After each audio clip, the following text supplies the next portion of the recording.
On the News Express, Algon faults Rivers lawmakers' position on LG chairman's appointment. U.S. committed to Nigeria's economic growth, says envoy. Edo APC disagree over state's debt profile. NEC probes election disruptions in Enugu, Akwa Ibom, and Kano. And Operation Rescue Naira, FG considers converting $30 billion domiciliary deposits to Naira. Hello and welcome to all our viewers in Nigeria and around the world to News Express on Global Television. We're live in the nation's capital, Abuja. I am Queen Agaba. The federal government has warned state and local government to steer clear of the collection of royalties and taxes from licensed miners operating in their domains. Minister of Solid Minerals Development, Dele Alake, who gave the warning in Kaduna, also stated that miners and operators owe the federal government more than 2 trillion naira, calling on them to pay the debt.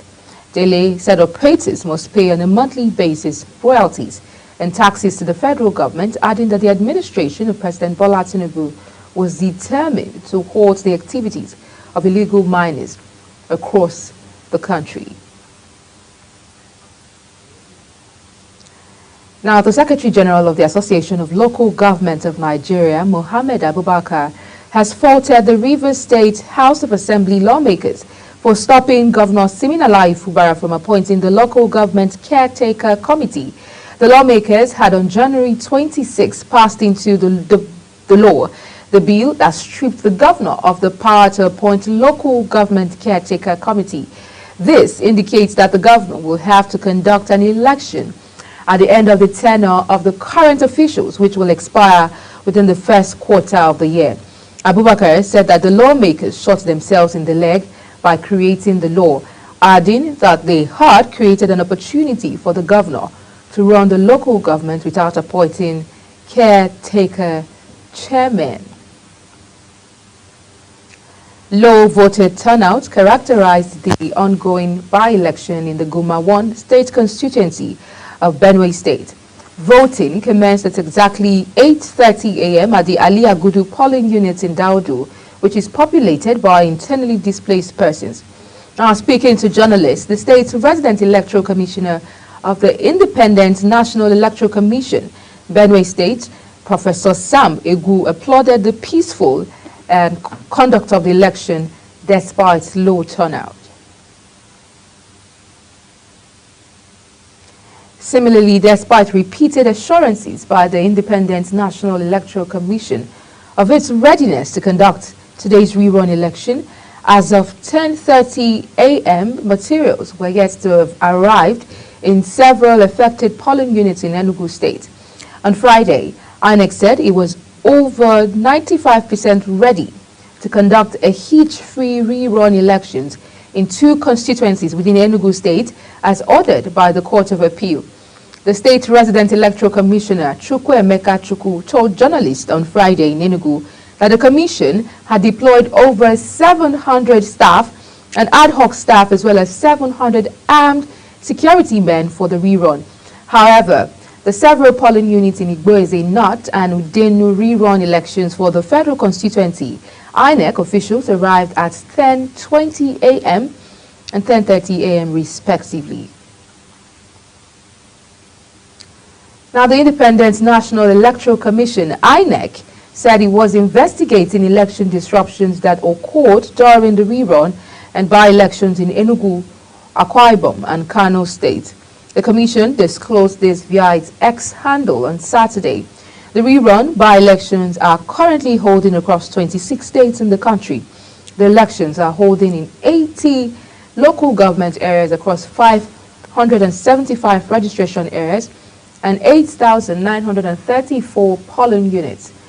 The 26 states include Ebonyi, Yobe, Kebbi, Lagos, Ondo, Taraba State, Benue State, Borno, Kaduna Plateau, Akwa Ibom, Anambra, Cross River, Delta, Enugu, Jigawa, Katsina, Adamawa State, Bauchi, Bayelsa, Kano, Nasarawa, Niger State, as well as Oyo, Sokoto, and Zamfara, respectively.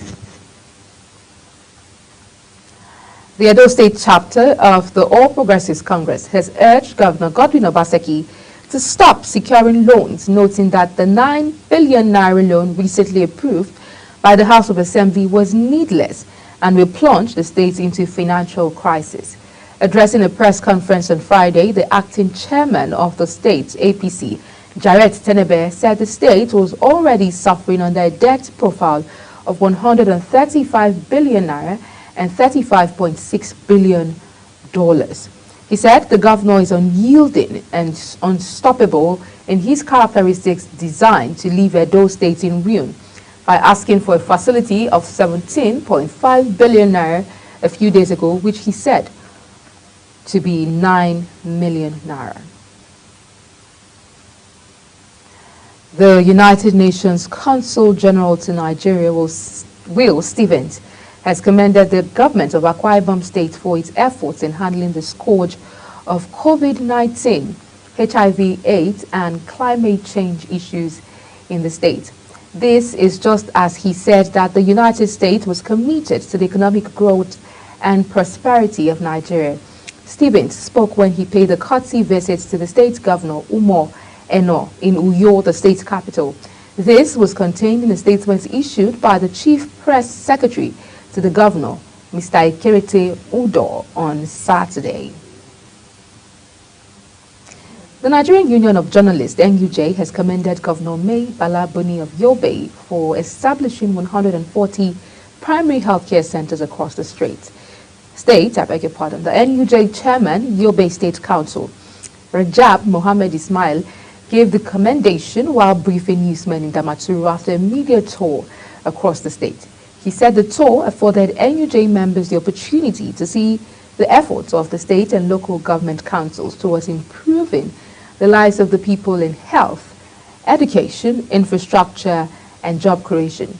He said the 140 primary healthcare centers established by Buni's administration have brought effective and efficient healthcare services to the people, particularly to those at the grassroots. Coordinating Minister of Health and Social Welfare, Ali Pati, has expressed the federal government's commitment to promoting a life-saving initiative intended to improve quality maternal health outcomes. The minister, who disclosed this at a press briefing in Abuja, said based on the 2020 World Health Organization's recommendations on antenatal care for positive pregnancy experience, the federal government has adopted the use of multiple micronutrient supplements, also called MMS, during pregnancy to improve maternal health. The minister said the inclusion of MMS for pregnant women in the national guidelines for the prevention and control of micronutrient deficiencies control in Nigeria is geared towards improving pregnancy outcomes compared to iron folic acid supplementation. Now, the United Nations International Children's Emergency Fund, UNICEF, has said it is set to provide the needed technical support and policy framework that would help address poverty and revamp social protection system in Abia State.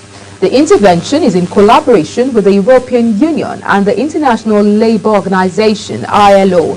UNICEF expressed concern over the growing poverty rate in Nigeria, stressing the need for homegrown solution in addressing the menace. And in Anambra State, the state government has banned the public display of caskets for fabrication sale in the state. This was contained in a statement in a law, passed by the State House of Assembly on to control burial and funeral activities in the state. By implication, all mortuary attendants are to report to the Ministry of Health on any corpse that has stayed beyond 1 month from the date it was deposited. He warned that any person who contravenes the provisions will be fined 100,000 naira or 6 months imprisonment, or both. Now, Minister of Aviation and Aerospace Development, Festus Keyamo, is investigating the former minister and his predecessor, Hadi Sirika, over the controversial Nigeria Air deal.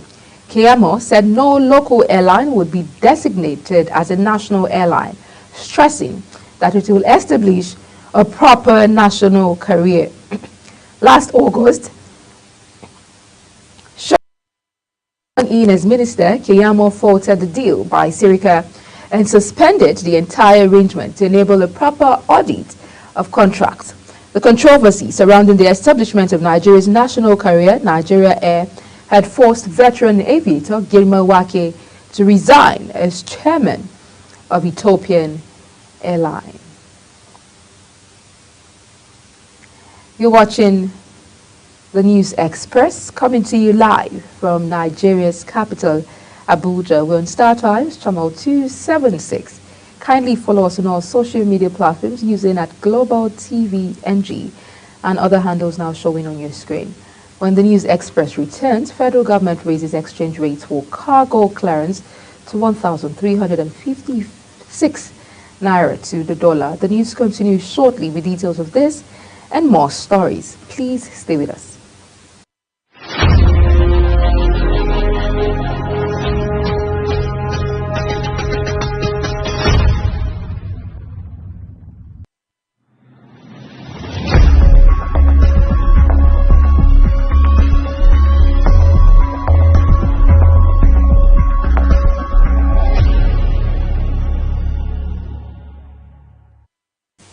Many thanks for staying with us. If you've just joined us, this is the News Express coming to you live from Nigeria's capital, Abuja. Now on the foreign scene, former Malaysian Prime Minister Najib Razak's 12-year jail term sentence for corruption has been halved by the country's Pardons Board. Najib was jailed in 2022 over the embezzlement of Malaysia's state-owned wealth fund, One Malaysia Development Berhad. The board also reduced the fine imposed on him to 50 million ringgit from the original 210 million ringgit. Najib must pay this in full to secure his release in August 2028. If he fails to pay, his sentence will be extended for another year until 2029. He was convicted in 2020 after spending 2 years appealing his conviction before the courts. Now, all 27 European leaders have agreed to a 50 billion euro aid package for Ukraine. European Council President Charles Michel said, adding that the agreement locks in steadfast, long-term predictable funding for Ukraine. There had been fears that Hungary's Prime Minister Viktor Orban would block the aid package as he had done already at a European summit last December. Orban had said he wanted to force a rethink of EU policy towards Ukraine and questioned the idea of committing to fund Ukraine for the next 4 years. Now let's turn to the business desk. There's strong indications that the federal government is mulling a policy that will result in the conversion of foreign currencies in domiciliary accounts of citizens to Naira to stabilize the national currency, which earlier this week recorded its worst performance in history. If it goes ahead with the plan, the government will order the conversion of foreign currencies sitting idly in individuals and corporate organizations' domiciliary account to Naira at a rate to be determined by the Central Bank of Nigeria. According to top presidency source, the move is meant to stabilize the Naira, which recorded its biggest fall in the official Nigerian foreign exchange market on Monday, depreciating by 24% to close at 1,348 naira per dollar. The federal government, through the Central Bank of Nigeria, has raised the exchange rate for cargo clearance from 952 naira per dollar to 1.356 naira per dollar. This is coming weeks after the rate was increased from 783 naira per dollar to 952 naira per dollar. In November, the exchange rate for cargo clearance was raised from 757 naira per dollar to 783 naira per dollar, representing a 3.4% increase, and was later raised from 783 naira per dollar to 952 naira per dollar in December. The Senate, through its Committee on Banking, Insurance and Other Financial Institutions, summoned the governor of Central Bank of Nigeria, Olayemi Cardoso, to appear before it on Tuesday next week on the state of economy and free flow of naira at the forex market. The committee, chaired by Senator Adetokunbo Abiru, APC, Lagos East, hurriedly met on the basis when naira plummeted to 1,520 naira to a US dollar and resolved to summon the CBN governor on way out. Kike Lomo Okeri tells us more.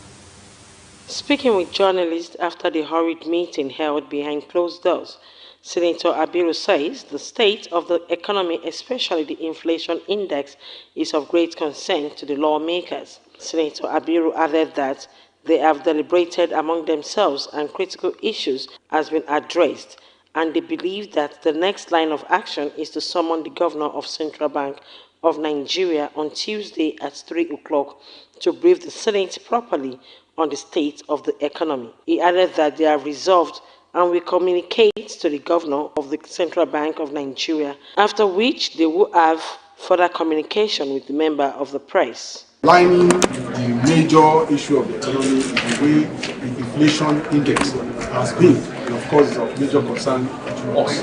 Now we have deliberated amongst ourselves, the critical issues were addressed, and we believe that the next line of action is to bring in someone, the governor of Central Bank, on Tuesday at 3 o'clock to come and brief us properly on the state of the economy.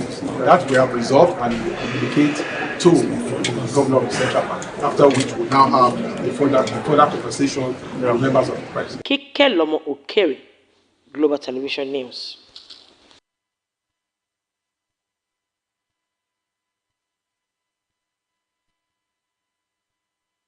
Hello and welcome to Business Report on Prime News. The federal government, in collaboration with African Development Bank, has concluded plans to roll out a $617 million IDs fund for the digital technology and creative industry. The hint was given by Minister of Arts, Culture and Creative Economy, Ahana Musawa, at a high-level meeting with the Director General of AFDB, Lamin Barrow, in Abuja. She highlighted the huge potential of the creative economy to generate employment opportunities for millions of young Nigerians. The minister says the IDs fund emerges as a landmark transaction, providing a strategic platform for directing additional long-term financing into the dynamic sector. The minister, however, commended AFDB and other parties to the transaction for the remarkable achievement now being emulated by other African nations. She applauded the impact investment focus, which include elements such as geographical spread, first loss position of the federal government, and grant for capacity development, stressing that our ministry will reflect this spirit in the nationwide awareness campaign on the initiative. Minister Musawa highlighted that the ID structure offers a platform through which the fundraising initiative of our ministry can be secured, and assured that this opportunity will be thoroughly explored. A delegation from the International Monetary Fund was in Egypt to engage in talk that may surpass $10 billion in assistance for the Egyptian government. As the IMF were in talk with the Egyptian government, the Monetary Policy Committee of the Egyptian Central Bank also hiked the country's benchmark interest rate by 200 basis points to 22.25% for lending and 21.25% for deposits, a move that surprised economic analysts and targets at dropping the country's inflation rate of 34%. The proposed $10 billion arrangement is an increase from the 46-month $3 billion extended fund facility the IMF had approved the Egypt in December 2022. As part of the EFF, the Egyptian government is expected to shift a flexible exchange rate regime as well as craft monetary policies to drop its inflation rate.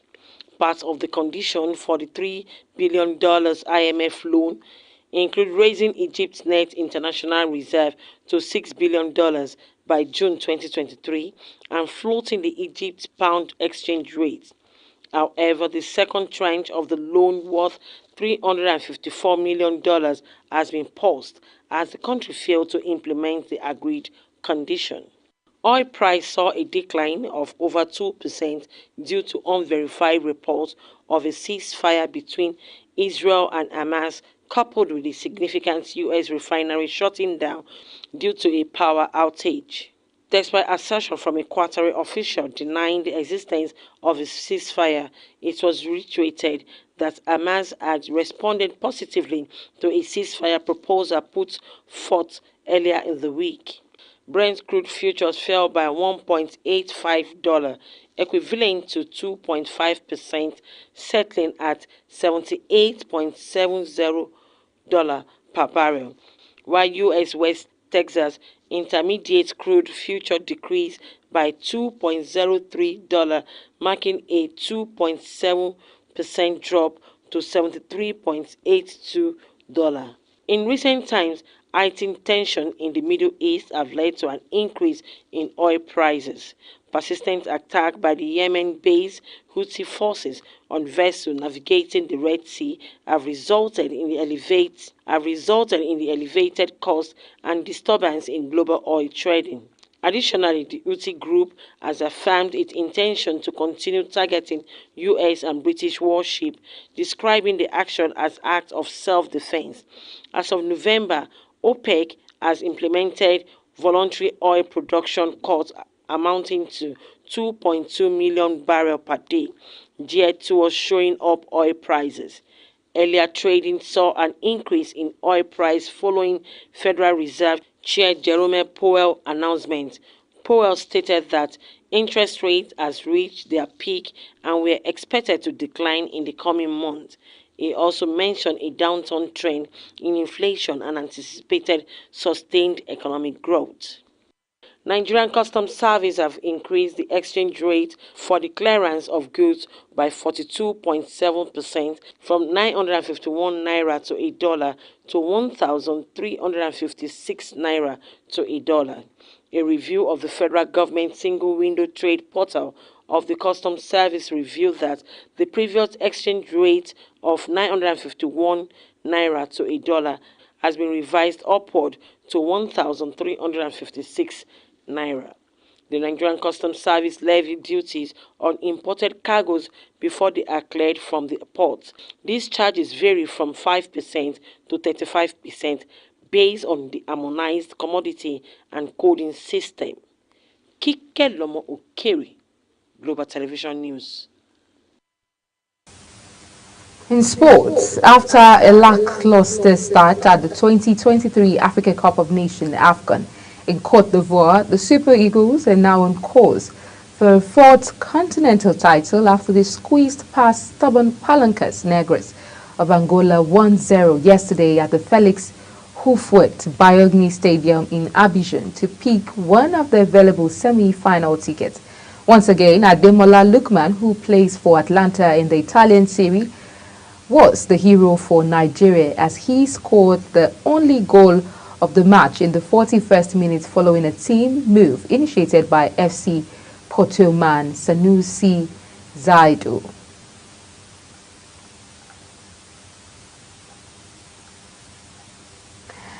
And just before we close, let's take a look at some of our headlines. Algon fought to reverse lawmakers' position on LG chairman's appointment. U.S. committed to Nigeria's economic growth. Although APC disagree over state debt profile, NEC probes election disruptions in Enugu, Akwa Ibom and Kano. Operation Rescue Nigeria, FG, considers converting $30 billion domiciliary deposits to Naira.